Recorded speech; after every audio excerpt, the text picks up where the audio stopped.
వారంతా చిన్ననాటి స్నేహితులు. ఒక వయసు వరకు కలిసి పెరిగారు, ఒకే పాఠశాలలో చదివారు. తర్వాత చెట్టుకొకరు పుట్టకొకరు అయ్యారు. వివిధ రంగాల్లో ఎంతో ఎత్తుకెదిగారు. అనుకోకుండా ఒక సందర్భంలో అంతా కలిశారు. ఆనాటి మధుర స్మృతులను నెమరువేసుకున్నారు.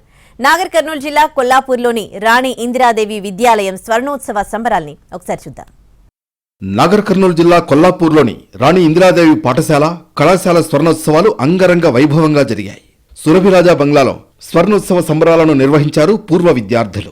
తెలంగాణ పర్యాటక మంత్రి జూపల్లి కృష్ణారావు, మైహోం అధినేత Rameshwararao, Delhi BITS vice chancellor Ram Gopalarao జ్యోతి ప్రజ్వలన చేసి కార్యక్రమాన్ని ప్రారంభించారు.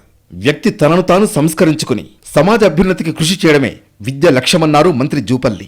ప్రస్తుతం మన సంస్కృతి ధ్వంసమైందన్నారు. మన ఆలోచన విధానంలో మార్పు రావాలన్నారు.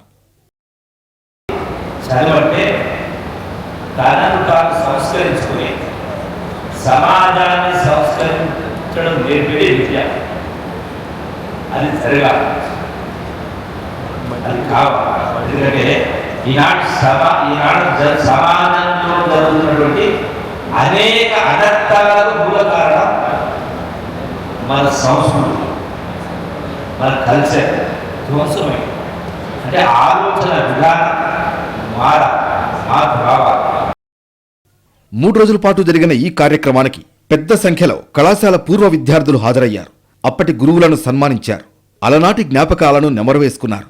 విభిన్న రంగాల్లో సక్సెస్ సాధించిన పూర్వ విద్యార్థులు తమకు విద్యాబుద్ధులు నేర్పిన ఉపాధ్యాయులకే ఆ ఘనత దక్కుతుందన్నారు. సక్సెస్ చాలా మంది జీవితాలను మారుస్తుందన్నారు హీరో విజయ్ దేవరకొండ. ఒక్క ఊరు నుంచి, అందులోనూ ఒక్క విద్యా సంస్థ నుంచి ఇంతమంది సక్సెస్ఫుల్ వ్యక్తులు సమాజానికి దిక్సూచిలా మారడం అభినందనీయమన్నారు.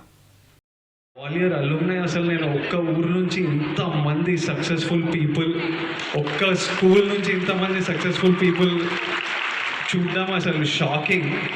ఐ రెస్పెక్ట్ వాట్ అలుమ్నై మీరందరూ కలిసి ఈరోజు ఫ్యూచర్ జనరేషన్ గురించి తీసుకున్న రెజల్యూషన్, మీరు చేసే కాంట్రిబ్యూషన్, సొసైటీని పాజిటివ్గా ఇంపాక్ట్ చేసే డెసిషన్. I respect that.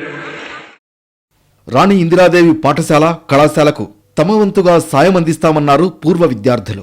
ఈ పాఠశాల కళాశాలలో చదవడం తమ అదృష్టంగా, గర్వంగానూ భావిస్తున్నామన్నారు.